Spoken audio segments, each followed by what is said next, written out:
மரணத்தை வென்ற கிறிஸ்து.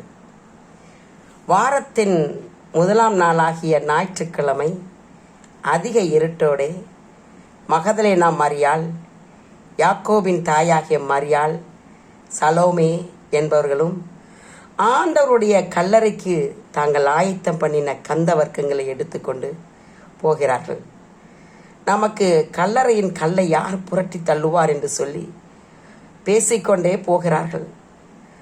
மகதலேனா மரியாள் வேகமாக போய் கல்லறையில் மூடியிருந்த கல் எடுத்து போடப்பட்டிருக்கிறதை கண்டு ஓடி போய் பேதுருவிடமும் யோவானிடமும் என்ன செய்கிறாள்? யாரோ ஆண்டவரை கல்லறையில் இருந்து எடுத்துக்கொண்டு போய்விட்டார்கள், அவரை வைத்த இடம் எங்களுக்கு தெரியவில்லை என்று பேதுருவுக்கும் யோவானுக்கும் ஒருமித்து என்ன செய்கிறாங்க? ஓடுகிறார்கள். பேதுருவை பார்க்கலும் யோவான் என்ன செய்கிறான்? அதிகமாக முந்தி கல்லறையினிடத்தில் வந்து அதற்குள்ளே குனிந்து பார்க்கிறான். சீலைகள் கிடக்கிறதையும் காண்கிறான்.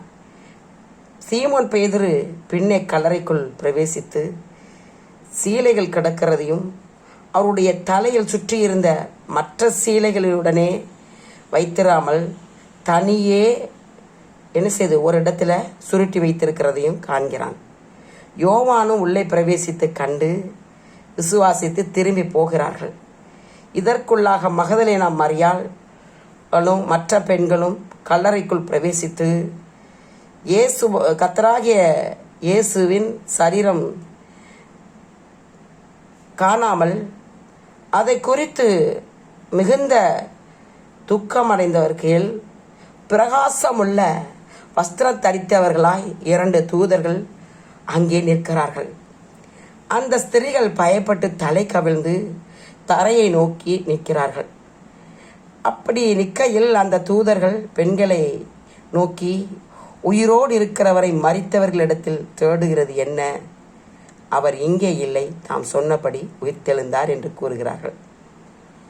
மகதலேனா மரியாள் மட்டும் சற்று தாமதித்து அழுது தேடிய தருணத்தில் மரியாள் பின்னாக திரும்பி பார்க்கிறாள். இயேசு நிற்கிறதை பார்க்கிறாள். ஆனாலும் அவர் இயேசு என்று அறியாதிருக்கிறாள். இயேசு அவளை, ஸ்திரியே, ஏன் அழுகிறாய்? யாரை தேடுகிறாய் என்று கேட்கிறாள். அதற்கு அவள் அவரை தோட்டக்காரர் என்று எண்ணி, ஐயா, நீர் அவரை எடுத்துக்கொண்டு போனதுண்டானால் அவரை வைத்த இடம் எனக்கு தெரியவில்லை, நான் போய் அவரை எடுத்துக்கொள்கிறேன் என்று சொல்லுகிறாள். இயேசு அவளை நோக்கி, மரியாளே என்கிறாள். அவள் திரும்பி பார்த்து ரபுனி என்கிறாள். அதற்கு போதகரே என்று அர்த்தமாம். அவர் அவளை பார்த்து இவ்வண்ணமாய் சொல்லுகிறாள், நீ என்னை தொடாத, நான் என்ன செய்யலை, இன்னும் பிதாவினிடத்தில் போகலை அப்படின்னு. இதற்குள்ளாக இந்த பெண்கள் என்ன செய்கிறார்கள்? நடுக்கமும் திகிலும் அடைந்தவர்களாய் கல்லறையை விட்டு வெளியே ஓடிப்போய் இந்த காரியங்கள் எல்லாவற்றையும் இயேசுவின் சீடர்களுக்கு அறிவிக்கையில் போகிறாங்க. வழியில் இயேசு அவர்களுக்கு எதிர்பட்டு வாழ்க என்கிறார். அவர்கள் கிட்ட வந்து அவரை பணிந்து கொண்டார்கள். அப்பொழுது இயேசு அவர்களை நோக்கி, பயப்படாதிருங்கள், நீங்கள் போய் என் சீசர்கள் கலிலேயாவுக்கு போகும்படி அவர்களுக்கு சொல்லுங்கள், அங்கே அவர்களை என்னை காண்பார்கள் என்கிறார்.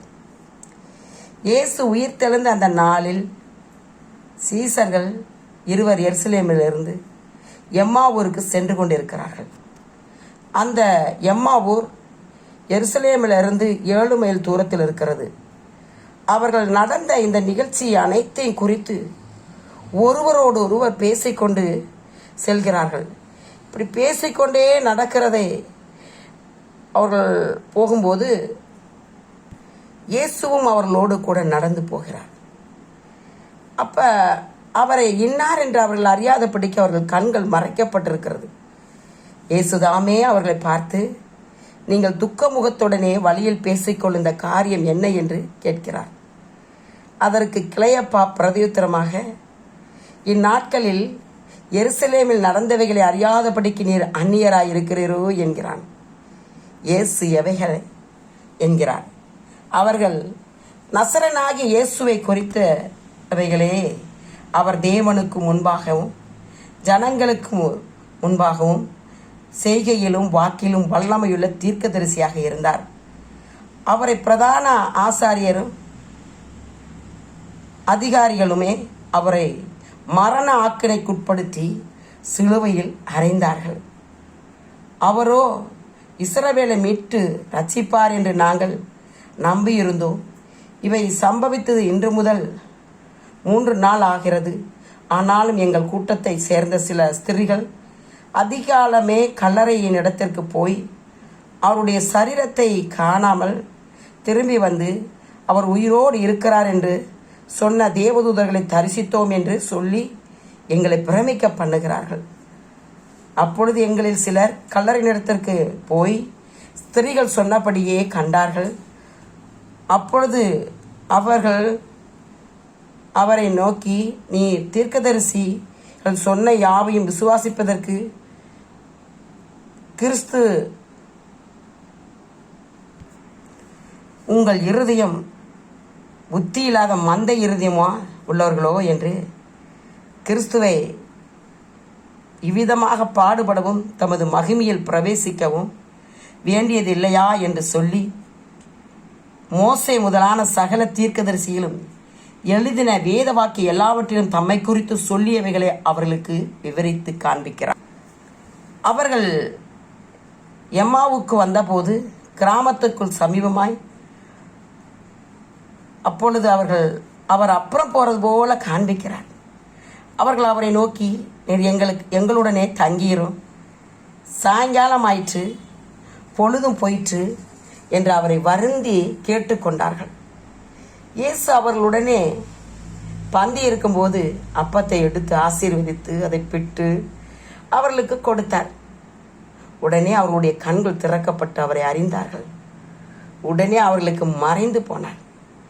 அப்பொழுது அவர்கள் ஒருவரை ஒருவர் பார்த்து, அவர் நம்மோடு பேசிக்கொண்டு நமக்கு வேதத்தை விளக்கி காட்டிய போது நம் உள்ளம் கொழுந்துவிட்டு எரியவில்லையா என்று சொல்லிக்கொண்டு எரியவில்லையா என்று சொல்லிக்கொள்கிறார்கள்.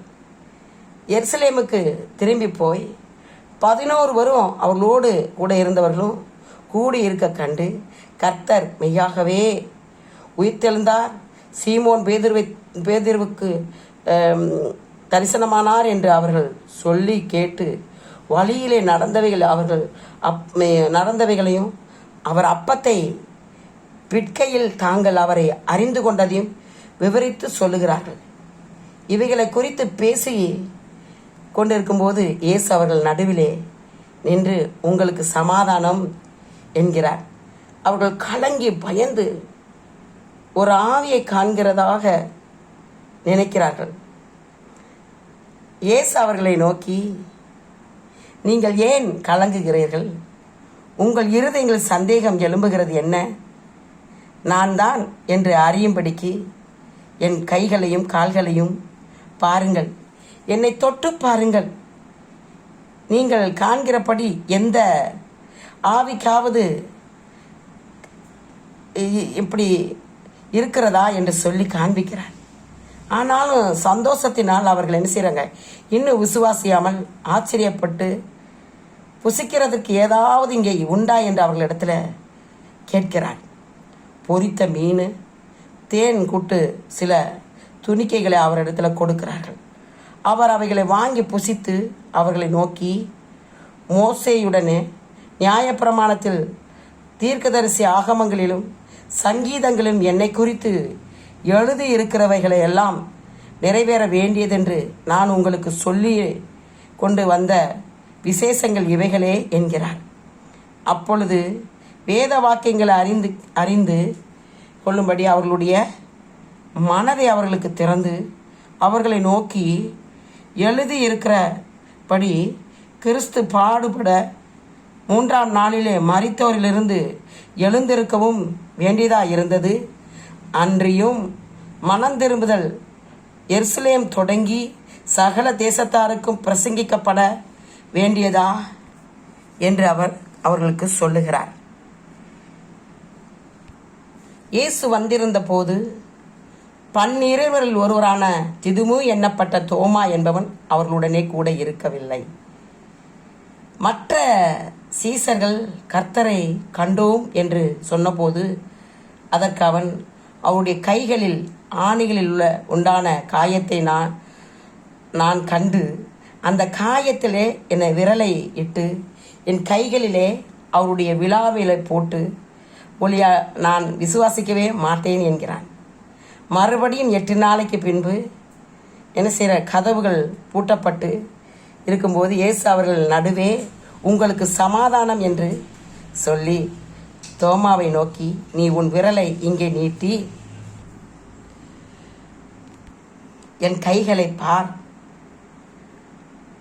உன் கைகளை நீட்டி என் விழாவிலை போடு, அவிசுவாசியாய் இராமல் அவருக்கு விசுவாசியாய் இரு என்றார். தோமா அவருக்கு பிரதியுத்தரமாக, என் ஆண்டவரே என் தேவனே என்கிறான். இயேசு, தோமாவே, நீ என்னை காண்கிறதினால் விசுவாசித்தாய், காணாதிருந்தும் விசுவாசிக்கிறவர்கள் பாக்கியவான்கள் என்கிறார். இந்த தோமாதான் இந்தியாவுக்கு வந்த அப்போஸ்தலன்.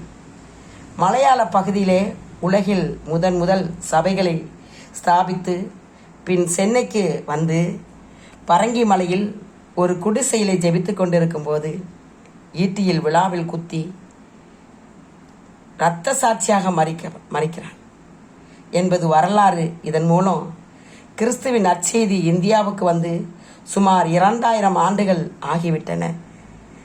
ஆம் அன்பானவர்களே, கிறிஸ்து மரித்து உயிர்த்தார் என்பதற்கு இதைவிட வேறு என்ன சாட்சி வேணும்? நம்ம இந்தியாவுக்கும் தோமாவை போன்ற நல்ல ஒரு அப்போஸ்தலரை தேவன் கொடுத்திருக்கிறார். கண்டு விசுவாசிக்கிறவனை காட்டிலும் காணாமல் விசுவாசிக்கிறவர்களே அதிக பாக்கியவான்கள் என்று இயேசுவே சொல்லியிருக்கிறார். நாம் ஒவ்வொருவரும் விசுவாசிப்போம், கர்த்தரை நம்புவோம். கர்த்தர் சீக்கிரம் வருவார். கர்த்தர் தாமே உங்கள் ஒவ்வொருவரையும் ஆசீர்வதிப்பாராக. ஆமீன்.